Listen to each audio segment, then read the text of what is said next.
Look, you can see the bears. Look, the bears are flying around. You guys see them? I mean, flying around, excuse me. The bears are running around.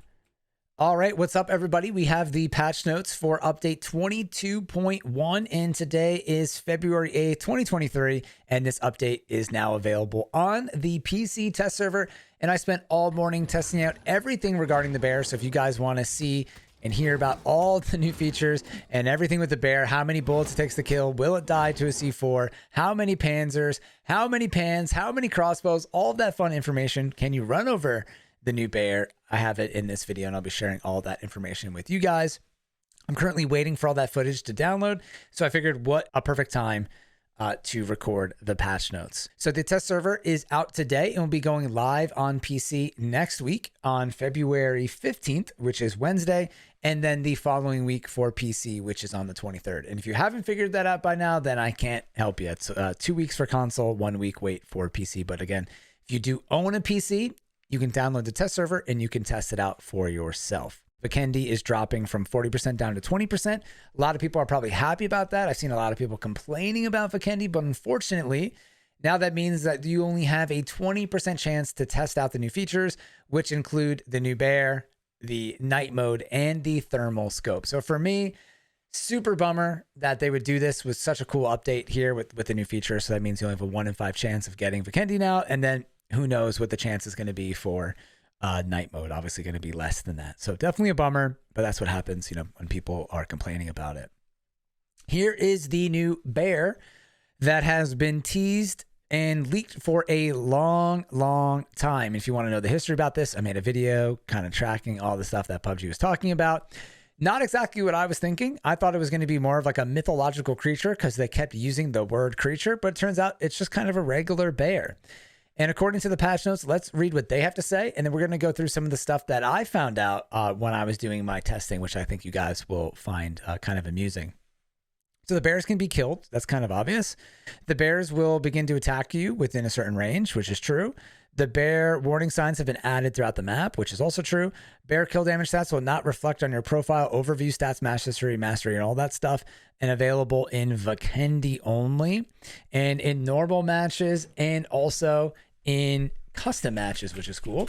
And I'm going to pull up my Google Drive because while I was doing some of the testing, we wrote in the Google Sheet here, or Google Sheets, some of the things that we tested, and I'll try to put some of the footage up here on the screen. So one of the first things that we did was we got into a Zima and we tried to run over the bear to see if we could kind of cheese the strategy here. Instead of shooting it, can you just run it over? Turns out the bears do not take any vehicle damage, so you cannot kill a bear with a vehicle, and this does include the BRDM. However, the bear can attack the vehicle, it can damage the vehicle, it can blow up the vehicle, and it will also pop the tires when it swings its claws. So the first Zima we drove in, it ended up popping 3 of the tires, couldn't really drive it. And then if the bear's on the other side of the car, it won't damage you, but if it's on your side of the car, you will take damage, and the bear can kill you. Oh my God, is the bear popping a tire?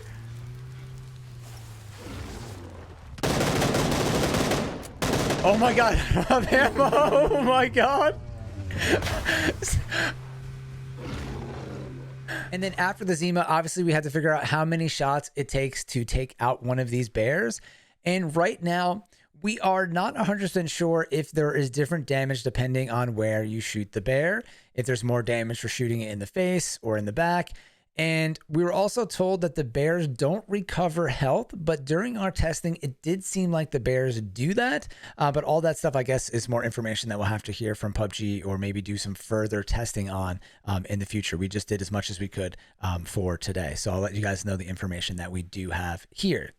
So we took out the M4, and this was on the PC test server, and I'm in the playground mode because I have the partner availability there where I can go invincible and just kind of hang out next to the bears.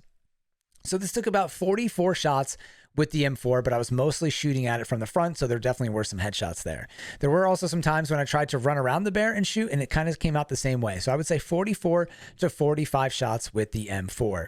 Then we did the same thing with the AK, and it was around 38 to 39 shots with the AK, possibly 40. Again, I was trying to kind of run around the bear a little bit. One time, one of the shots missed, so I think it's around 38, 39. So basically, you need about a clip and a half or a mag and a half to take out the bears, one bear, with an assault rifle. And this again was with no attachments or anything like that. Not the attachments add damage, but that's one of the piece of information that you can hold is a magazine and a half to take these things out.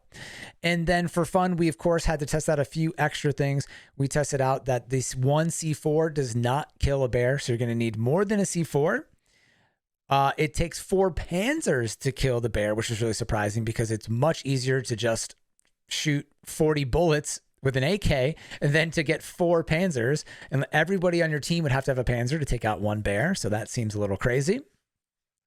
You would need 16 crossbow shots, which would also be very difficult. Everyone on your team would need a crossbow, and that would still take a little while. And then if for some reason you were in the situation where you had 18 pans, it takes 18 pans to take out a bear. And then also, so we have the pan, crossbow, M4, Panzers, and then also the blue zone grenade does not kill the bear. So you can use as many blue zone nades as you can. It's not affected by it. And it took about 5 mollies directly hitting the polar bear and waiting for all of the fire to burn to take it out. So it seems like the best way to go here would be to maybe start off with a molly and then just immediately shoot at the bear with your M4 or just team shoot the bears as you can. Obviously, it's a little sad shooting them. They kind of like grunt when they die. So PETA will be having a field day.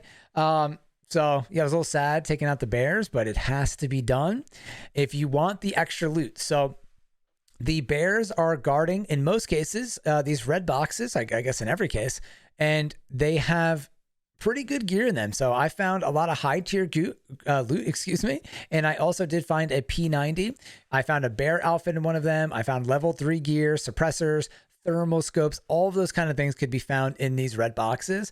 And it seems like right now, if you're not aware, this bottom cave on the bottom right side of the map is almost like the old secret cave in Vikendi. This is where the most bears are located, and this is where the most loot surrounding the bears are located as well. So almost seems like if you have a whole team that goes here, you could basically get the whole team kitted out. If you were to go here, kill the bears, sniper rifles drop, ARs, like I said, the P90, you could get a bunch of great weapons. And then there's also a bunker nearby. So if you happen to find a key or something, you could also go there to the secret bunker. This is going to be a really fun spot to drop at. And we knew something was coming here because it was completely empty and it's the biggest cave on the map. And this is what it is. So it spawns about, I don't know, I'm just going to guess maybe 6 bears, 5 to 7 bears roughly in this area and on the outer caves. And then there's also some additional caves around the map. I don't remember all of the locations off the top of my head, but I do know that there is a location on the mountain above train station. So if you go to that mountain, there are bears there.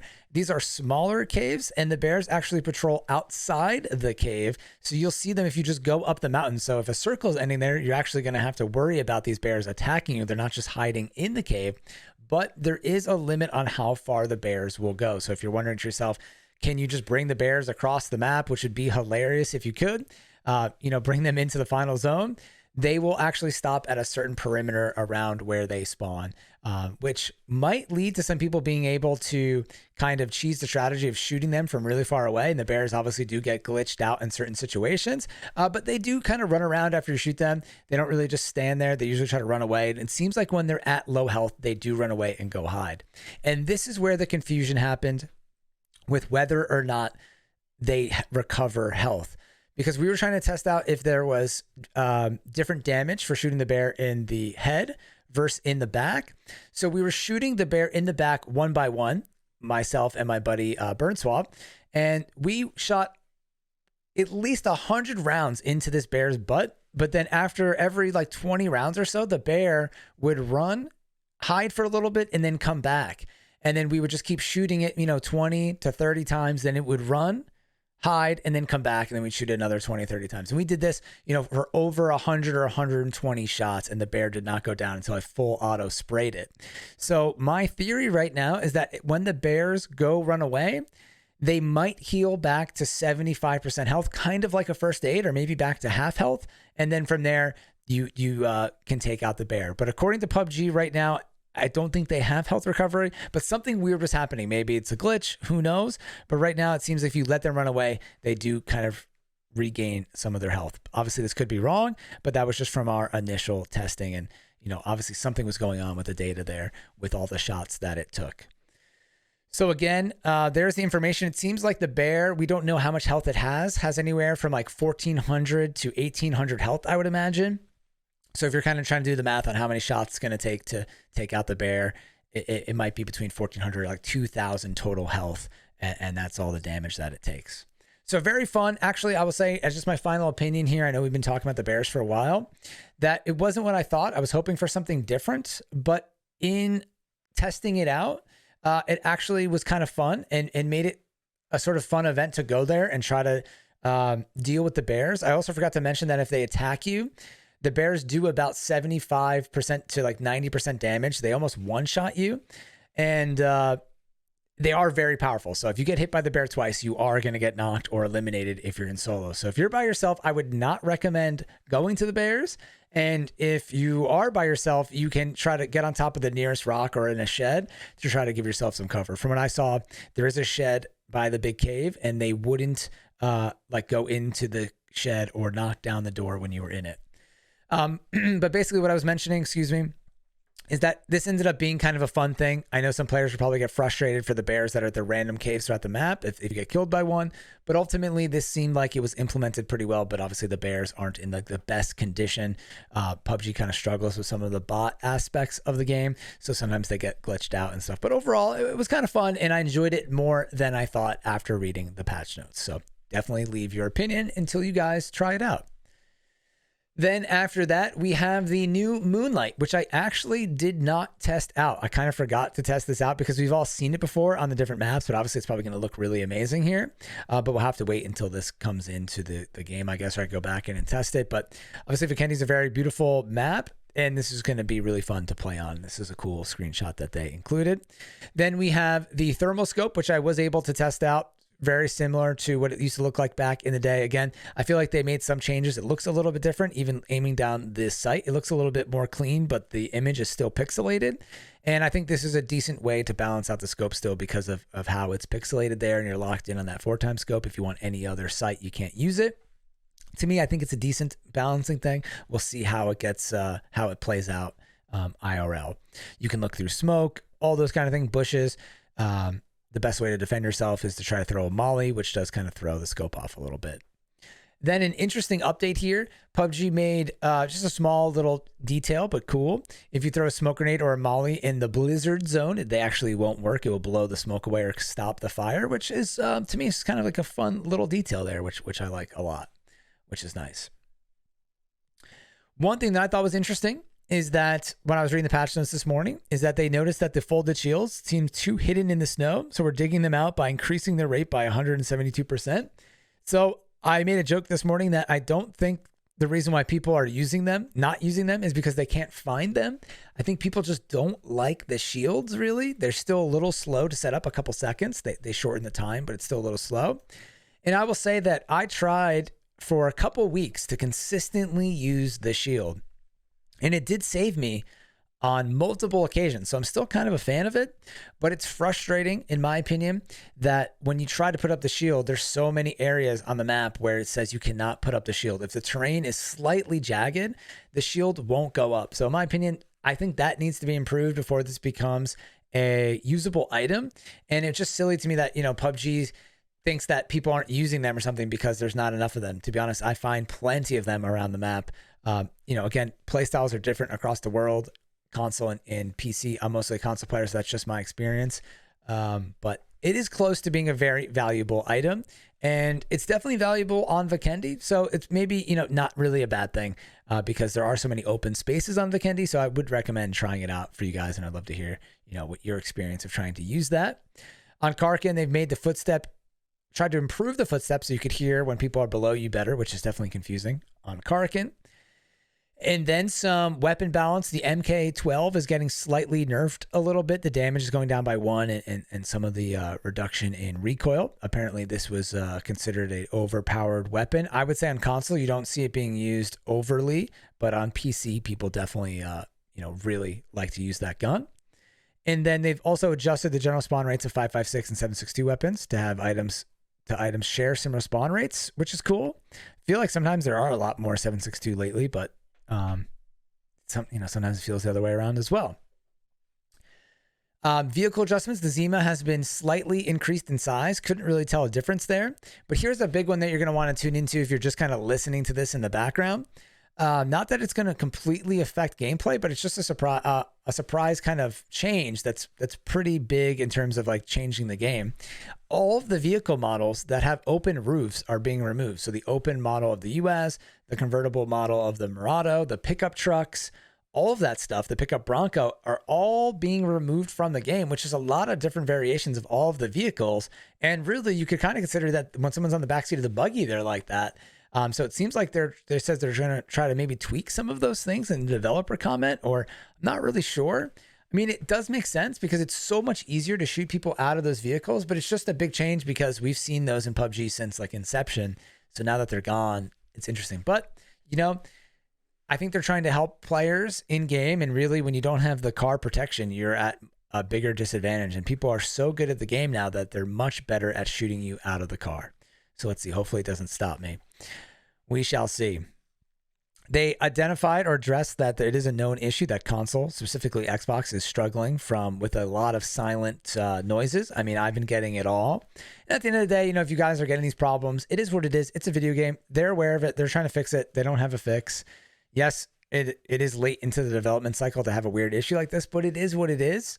And it is a little frustrating, but again, it is what it is. Silent vehicles, silent weapons from time to time. A lot of issues regarding that stuff right now. Then ranked season 22. Skip over that stuff. Like I mentioned, I think I mentioned it.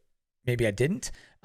Oh, that's not even here yet. I was going to say Haven, but this is the Intense Battle Royale has been added to custom games, which Andy let us know a little bit ahead of time, which is awesome. So excited for this, and definitely shows that PUBG is, trying to keep this game mode around. Been seeing a lot of positive reviews about that. If you haven't played it yet, please do. And then some UI and performance improvements here as well, and then some bug fixes. But again, because there's no silent fixes yet, I feel like nothing too worth me mentioning here. I kind of skimmed through it, but I didn't see anything worth mentioning. And then just last time, that Haven has been added to the custom games, which is pretty cool. So again, the big parts of this update are the Bear, the thermal scope, and the Moonlight. And hopefully we'll be finding some more stuff out about PUBG. And lastly, before you guys leave, please make sure you use creator code Blitz5. It's a free way to support streamers such as myself. And because I come from the financial world, we've always said there's no such thing as a free lunch. But truly, if you go into your account or on PC and select Blitz5 as your creator code person to support, it's free for you anytime you do stuff in the game, which is awesome. So obviously you still have to spend your money when you're buying stuff, but if you're going to be buying stuff in game, it does help us out a lot. So I'll put the link for that in the description box below and also in the comments. And I hope you guys enjoy testing out the test server if that's what you're doing, or if you're like me, waiting another 2 weeks for this to arrive on console. Hope you guys have a great February, and I'll see you on Twitch or in the next YouTube video. As always, thank you all for watching on Blitz5, and peace out.